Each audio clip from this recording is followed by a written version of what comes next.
د اعتکاف څه فضیلت دی؟ څوک چې د رمضان المبارک د اخیرو 10 ورځو اعتکاف ته کینی نو الله جل شانه په دې باندې څه ورکوي او نبی کریم صلی الله علیه وسلم مبارک د دې په باره کې څه فرمایي. نو راځي چې دغه بهترین او ناشنا فضیلت نه ځان خبر کو او نور مسلمانانو ته ورسو.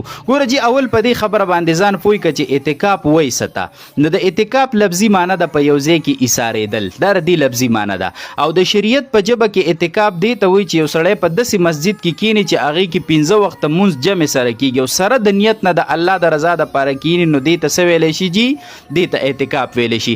د عبدالله ابن عمر رضی الله عنهما روایت دی چې نبی کریم صلی الله علیه وسلم به د رمضان المبارک په اخیرو 10 ورځو کې او شپو کې اعتکاف ته کېناسته. دې نه پته ولګېده چې دا د نبی علیه السلام مبارک سنت دی او د هغه مبارک څه ده جي؟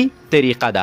اوس راشه جی فضیلت ته دې څه دی؟ نو فضایل خو د اعتکاف ډیر زیات په احادیثو کې راغلي دي او ډیر خصوصیات الله معتکف له ورکوي چې کم کس اعتکاف ته کینی. لکه سړی چې د چا په در او د چا په کوڅه باندې پریوزي ورته وایي چې تر هغې به نه پاسم چې تر څو تا زما حاجت نه پوره کړی. دغه شان د اعتکاف والا د الله په در باندې پریوزي او وایي چې تر څو مې بخښنه نه شوي نو زه به نه پاسم. نو الله جل شانه خو ډیر غیرتي باچا دی او ډیر غني ذات دی او د هغه په خزانو کې کمی هم راځي. نو ته ماته دا ووایه چې آیا الله به دا بنده تش واپس کی؟ هیڅ چرې به تش واپس نه کی. نو ډیر کمالات دي پکې جي.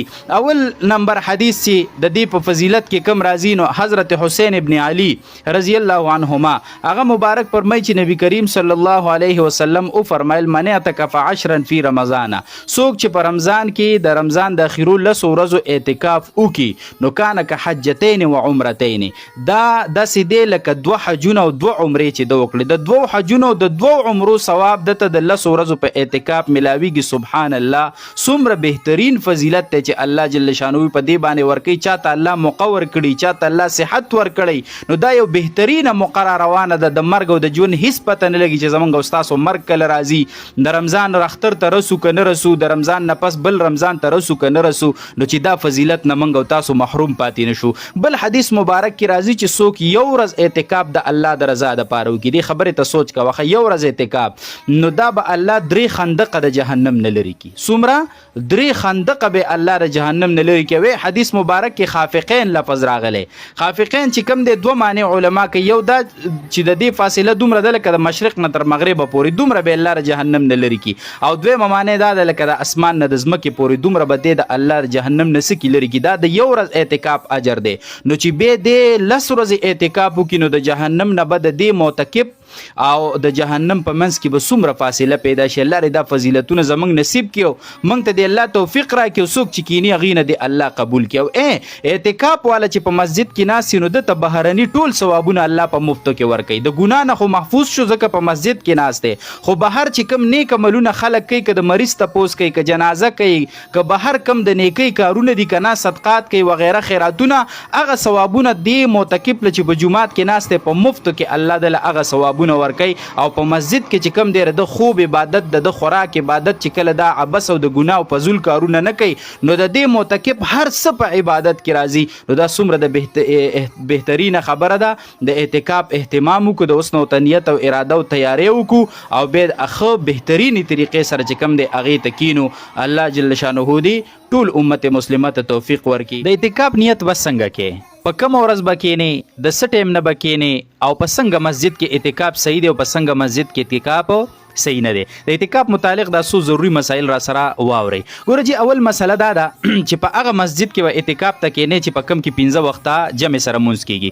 که کم مسجد کې 5 وخته جمع سره مونځ نه کیږي، د هغه ځای خلکو له پکار دي چې اول د جمع تنظیم وکړي، د هغې نه پس په اعتکاف ته خلک کینی. او که کم کې 5 وخته مونځ جمع سره نه کیږي نو هغه مسجد کې اعتکاف ته کیناستل به صحیح نه دي. اوس د اعتکاف د نیت خبره وکړه چې د اعتکاف نیت به څنګه کې. نو د اعتکاف نیت اصل کې د زړه نیت دی چې بس تا په زړه کې نیت چې الله ستا د رضا دپاره د رمضان د شرعي د سنت اعتکاف ته کینم، بس دغه نیت کافی دی. او که په خوله باندې مو وایه دغه طریقې سره صحیح ده.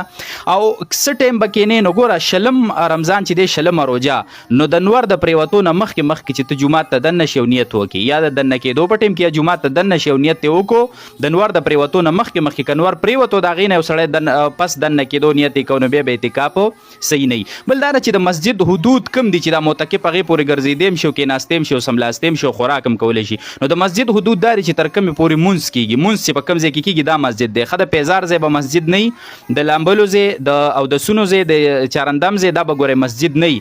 دغلته که څوک بغیر د لازمي ضرورت نه ورغی، بعضې کس خولې کنګالولو لوځي، لاس اینځلو لوځي، مثال اوبه راغېستلو لوځي، کو بل څوک نه وي اوبه خو چې تا ته ضرورت یې راغېستی شي، خو مطلب ته په بل چا راغېستی شي، نو دغه ضرورت چې نه وي که نه، نو د اودسونو ځای ته، د پیزار ځای ته، د لامبلو ځای ته، د استنجا ځای ته که څوک ووته نو په دې سره به یې ګوره اعتکاف ماتېږي. او چې کوم حدود د مسجد دي نو په هغې کې دی ګرځېدی هم شي، سملاستی هم شي، کېناستی هم شي، خوراک څښاک هم کولی شي، کوم ځای کې چې مونځ کېږي. صحیح شوله. دغه شان که په هیره یو کس د مسجد نه ووته که نه، نو په دې سره هم د ده اعتکاف څه شو جي مات شو. د جمعې مونځ له تلی شي که نه، نو د جمعې مونځ که په کوم مسجد کې دی کېناسته نو که دغې کې جمعه کېده خو بس بیا خبره ختمه، او که نه کېده نو بل مسجد ته هم دی د جمعې مونځ له تلی شي، او که نه ځي نو نه دي ځي، د ماسپښین مونځ دې دلته وکړي، او جمعې مونځ له تلی شي ښه دا ده چې سنت دلته وکړي او بیا یې مانځه ته فرض مونځ ته ځان ورسوي. هلته اول ته د مونځ نه پس هلته هم سنت کولی شي، خو که هلته نه کوي ډایرکټ دی راشي خپل ځای ته د اعتکاف ځای ته، دلته دی دا باقي سنت وکړي، نو جمعې مانځله پکې هم تلی شي، زیاتي ټیم بناړی بیا اعتکاف ماتېږي.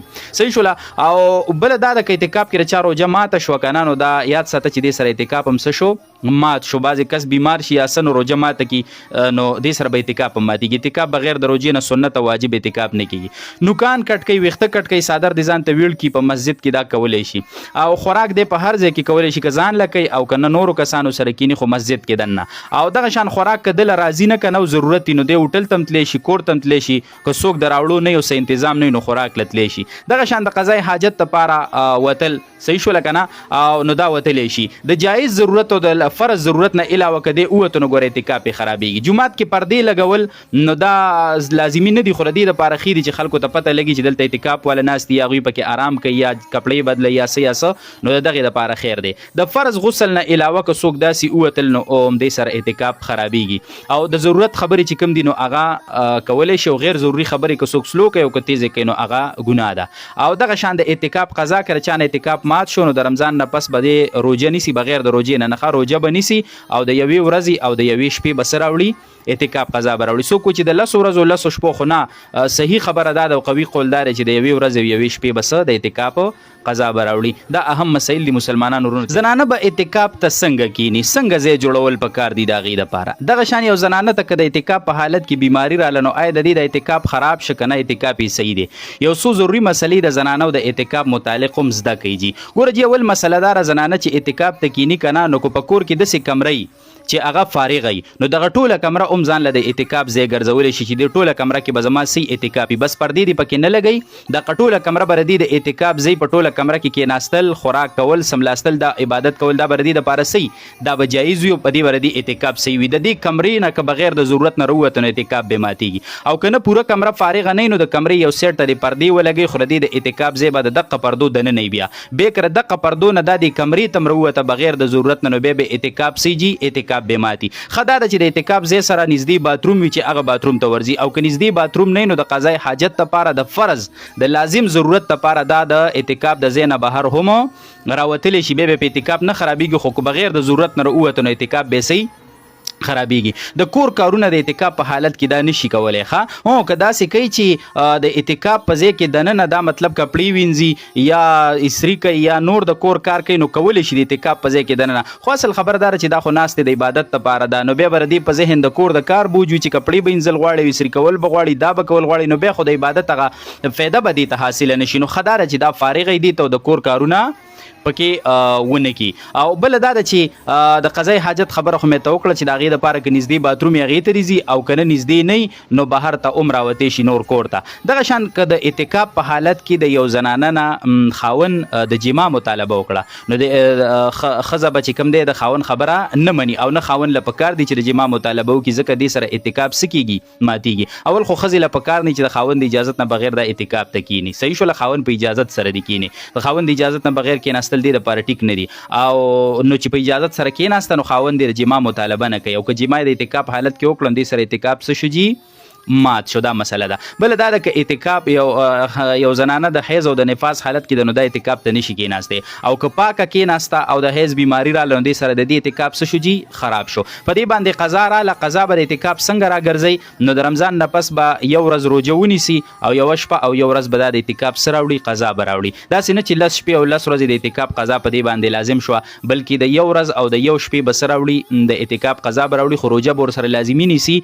د روژې نه بغیر به د اعتکاف قضا هغه به صحیح نه وي. دا ډېر اهم مسایلو د زنانو د اعتکاف حوالې سره، نو تاسو دا هغوی ته ورسوئ. ښه، مسجد کې زنانه اعتکاف نشي کولی، د فتنې دور دی، څنګه چې د مانځه دپاره نشي راتلی، نو داسې د دغه دپاره د اعتکاف دپاره هم نشي کېناستلی. ښه خبره داره څنګه چې دوی دپاره مونځ په کور کې بهتر دی، دغه شان اعتکاف هم د دوی دپاره په کور کې څه دی جي هغه بهتر دی چې څومره په محفوظ او باپرده ځای کې، نو دا اعتکاف به ډېره د اجر خبرې او دوی هم سنت اعتکاف ته کېناستی شي، اجر پې باندې الله ورکوي. دا اهم مسایل هغوی ته ورسوي. وصلی الله علی النبي.